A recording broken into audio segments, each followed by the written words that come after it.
Alright, what's going on guys? Welcome to the video. So we're going to be talking about the VK 100.01p today, and what I want to do is basically just make an updated video because the last video really that I made on this vehicle, with this vehicle, was 2.5 years ago. I think it was one of the first videos I ever made on YouTube.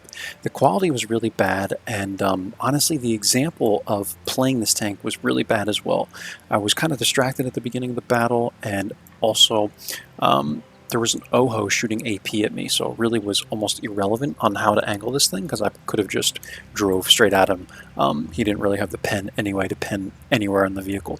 So what we're going to do is we're going to do an updated video with this vehicle, and it's 2.5 years later, and I'm going to show you that even though speed is huge now in World of Tanks, you know, a lot more vehicles are faster, and just mobility is huge in World of Tanks. That's all I can say nowadays, but you can still make this thing work. It is not completely obsolete, and in fact Skill for LTU rates it as one of the best heavy tanks out there. He has an index page, and he has colored this purple, which basically means excellent, right? So I'm going to show you how I have this thing set up and how I played it in the 5 or 6 games that I played just to get reacquainted with it.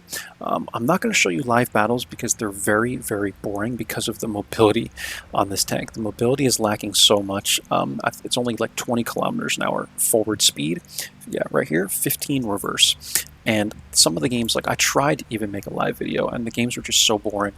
But when you can actually get, you have to be very patient with this vehicle, because half the games are going to be boring, half the games are going to, you know, work for you, right? Because the tank is so slow. It's just like playing a T95. You really need to kind of be patient and wait to get into those situations, and a lot of times the action is already over by the time you've gotten there, right? So just keep this in mind. The longer this, you know, the longer World of Tanks is really a game, the more mobility you know, becomes more and more in the game. I feel like tanks just become faster and faster, man. So anyway, we're going to look at how I have this thing set up, guys. I want to emphasize, put a lot of repairs on your crew. We have Sixth Sense, obviously, repairs and recon, and then I run it with snapshot repairs. I have smooth ride and repairs, situational awareness and repairs, intuition, and then repairs. The reason repairs is so important on this vehicle is because, one, concealment isn't going to get you jack, because look at the concealment on the vehicle. I mean, this thing is huge. It's a huge target. The concealment is not going to give you anything. You're going to get spotted from 400 plus meters away all the time. It's going to happen. Your armor is where you're effective, right? But repairs is huge because when you're basically angling out from somewhere, they call it side scraping, right? And you get tracked, you don't want to be perma-tracked. So repairs is important to really keep the speed up on your track repair so you can move back again. I run this thing with vents on the survivability slot, rammer, and IRM. If you are going to play this vehicle, run improved rotation mechanism. I don't think this was an option back in 2020. It is now, early 2020 anyway. Like, we're talking 2.5 years, guys. So IRM, huge on this vehicle because of the turret traverse speed and the hull traverse speed.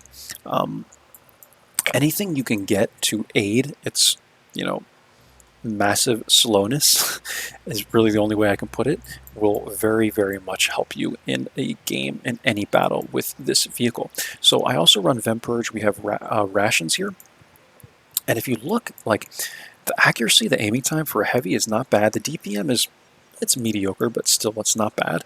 And yeah, we're gonna go ahead and talk about the armor now. The view range is actually pretty good on this thing, I will say. So again, we're not going to do live battles. I apologize, but they're just too boring, guys. This tank is so slow. I'd rather just show you some quick examples on how to angle this vehicle. First, we're going to look at Tanks GG. Okay, you can go to this website, you can look at the 3D model of vehicles, and I'm going to show you what it looks like. If you're facing, I have this thing set on the default, which is just to put it against itself, basically. So with the VK 100.01p, even with 260 millimeters of pen, I'm going to show you what it looks like, right? So we're going to go to live, And as you can see, right, I'm going to set this turret to kind of look at me like that or so. And what happens is when you're facing forward, the lower plate is it can be a weak spot, right?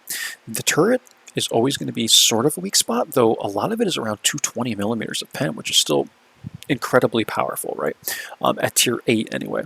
At tier 9, 10, and then you're going to start getting whacked there. But watch as I turn, right, the tank. Watch the lower plate. See how the lower plate starts to become yellow, then it becomes red. Watch the side of the tank now. See, it's red, red, yellow, green. If you angle this thing at pretty much a 45-degree angle, I want to say it's a tiny bit less than 45 degrees optimally, but if you're going to angle this thing out at 45 degrees, look at that. 260-ish effective, 260-ish effective armor, right? This is how you want to angle out and play this vehicle, guys, okay?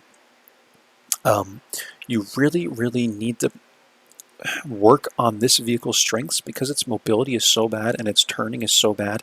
You need to know exactly how to angle this tank, and that's why I'm showing you exactly how to angle it, and I'm emphasizing angling because that is how you're going to have a good performance in this vehicle, right?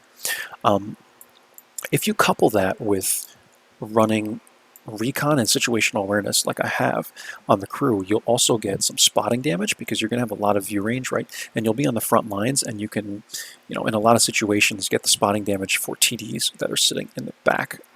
This can even be like on mines or something. It doesn't have to be a big map, right? So I wanted to show you guys this. Let's just take a look at the visual so you can kind of see what it looks like and where those weak spots were. They were in the hatch. They were here when we were angling. They're maybe right here and in this ring. Right here. And sometimes this mantlet could be weak as well to, certain TDs that shoot like heat and stuff, right? Obviously, the tank is not a cheat code. It's not immune to people with 300 plus millimeters of penetration. But I'm going to show you how you can angle it to basically have the best chance to bounce shells. All right, let's get into the games, guys, so I can show you some actual real footage of these examples. I know we're 7 minutes into the video, but the first video I made on this vehicle was just so bad that I want to really take the time to show you exactly how to play this vehicle in today's game and how you can still make it work. Okay, so let's get into the replays. I have 3 of them, but we might just look at the first 2. I think that will get the point across enough. And the replays are acting a little buggy, so I hope that doesn't happen again. If they do act buggy, which sometimes when there's updates that happens, you just have to kind of like all control delete out of it. But I want to show you guys all these examples because I just feel like it's vital to learning how to play this tank. And I want to emphasize that this carries over to playing the Malshin and the Mouse as well. So if you guys play this vehicle well, then the Malshin and the Mouse will also be easy, and they're even more OP. The Mouse is insane, man. As long as you angle that thing well, people are just going to ricochet off you like crazily. So we're going to get to here. This is a tier 10 game, by the way. Just keep this in mind. And what I'm going to do is kind of angle out like this, and watch this. The Peregrine bounces me right here. I think he hit me right here. Someone hit me right here at the beginning, but it was still blocked. It might have been the E50 or something. When you are angling out like this, really, it's almost like you want to draw like an imaginary line here, if that helps to visualize. This is basically what the enemy is seeing. It's something like this, actually. Like if I go right to where my gun is, they're seeing something like this, right? They're not even hardly seeing the lower plate the way I'm angled. So really, the only place they can hit me is probably here or like in the mantlet, right? If they have super good accuracy, they might be able to hit you in this ring, but this is what they're seeing. So just keep that in mind, guys. And one thing you could do is turn the camera. Like I literally turn the camera live in battle as I'm backing up and kind of seeing like what the angle is going to look like, right? So again, I'm not showing you any crazy like 5,000 damage games. These are just examples of how to make this thing work on certain maps. So you're going to do this. The M4 comes around. You can see he kind of looks at me there for a second, and he's like, I don't think I'm going to do much with that, and he backs away. If he aimed well, he probably could have penned, but he was looking for an easier shot, maybe on the T30 or something, right? Again, let's angle out. We're angling out here, and watch kind of as I'm angling out. See, he looks at me. He looks at me, and he's like, damn, man, like, I don't know, you know, he might not be the best player, right? But keep in mind, this is a tier 10 heavy.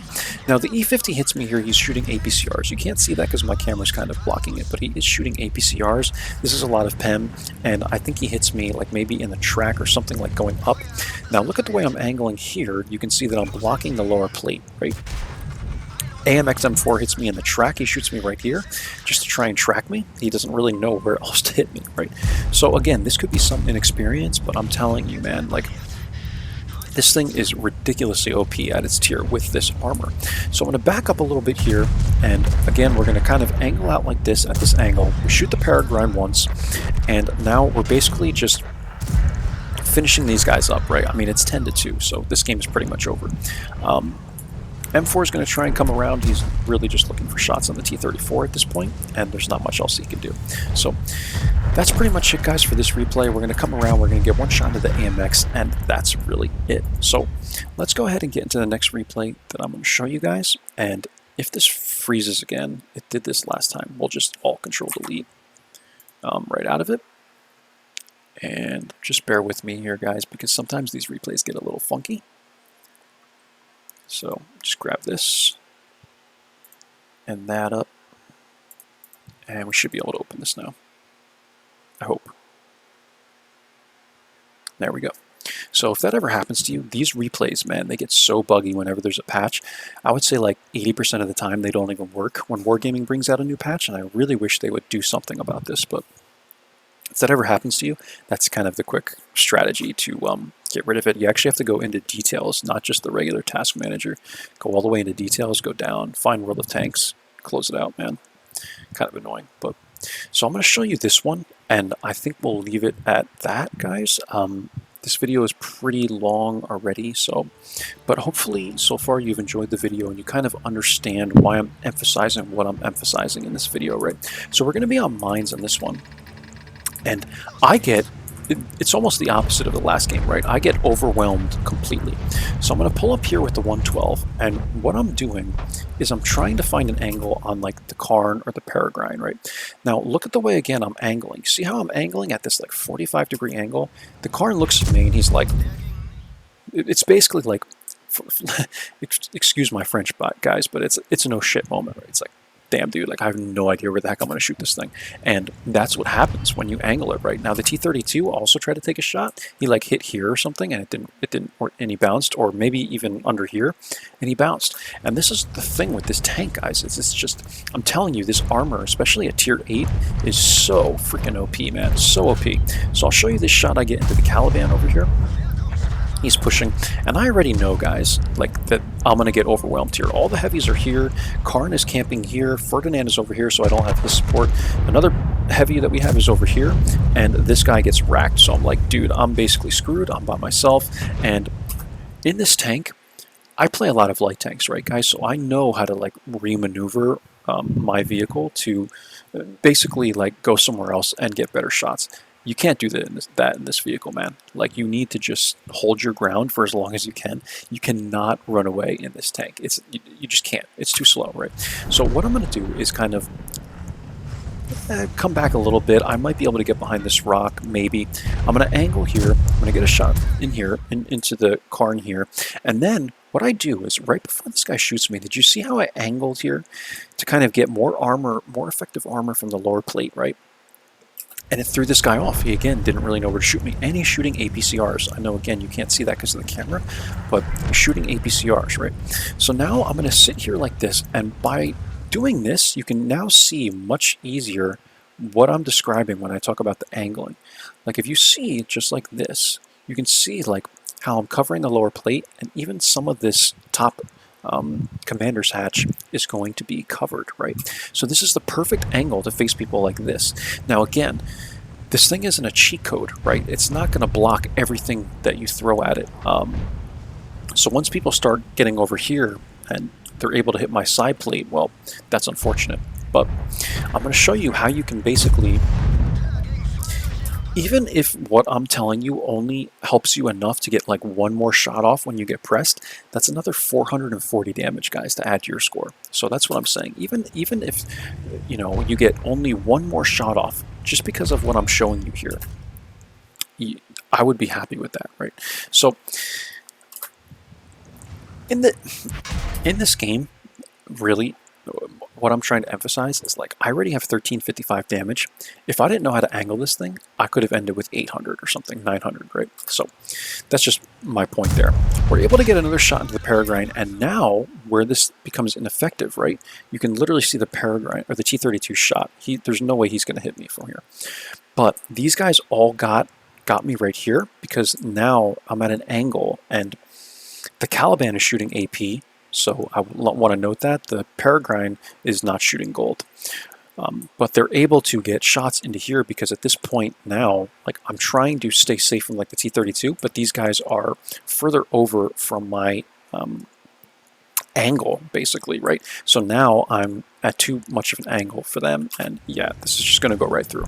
So I'm kind of trying to remaneuver a little bit, and you can see here I'm able to clean up the Peregrine, and then the Karn pushes me. And at this point, once this guy starts getting behind me, I'm just going to let him get behind me. Now, something else to note is usually you'll have a TD sitting back here. It wasn't the case here. Like the Ferdinand was just sitting back here. He wasn't really paying attention. He should have been over here to assist me, but he wasn't. And it is what it is. This is World of Tanks. There's a lot of average players. I don't mind this. I'm just an average player myself, guys, so I don't like... People play the game how they want to play the game. I'm not going to be like one of those toxic players that's typing in the chat like Ferdinand, WTF, and all that.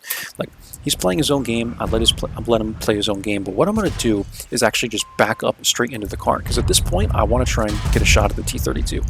I just miss it. It's unfortunate, and then we end up dying to the Karn. But in this tank, you really don't want to try and turn to face someone else, because then you give other people shots, right? Like the T-32 would have had an easy shot to kill me there, and the Karn had this little wimp gun. So I'm figuring at this point, if I can get one more shot off, like I explained to you guys before, one more shot is 440 damage. So even if what I'm saying only helps you survive long enough to get one or two more shots off, that you're going to be better than like 90% of players with this vehicle, right? So that's it, guys. I hope you enjoyed this explanation of this vehicle. I hope it's much better than the first video I made, and I wanted to show you how in September of 2022 you can still make this vehicle work. So that's it. I hope you enjoyed, guys. If you did, feel free to subscribe. I know I only have like 170 subs. There's a lot of CCs out there that have more, but I like to make consistent videos, and I like to do a lot of strategic talk. So if you want to hear some strategic talk about the maps, about certain tanks, and if you enjoy light tanks or you want to learn more about them, subscribe and you will see that kind of content. I'll catch you guys for the next one. Take care now, and bye-bye.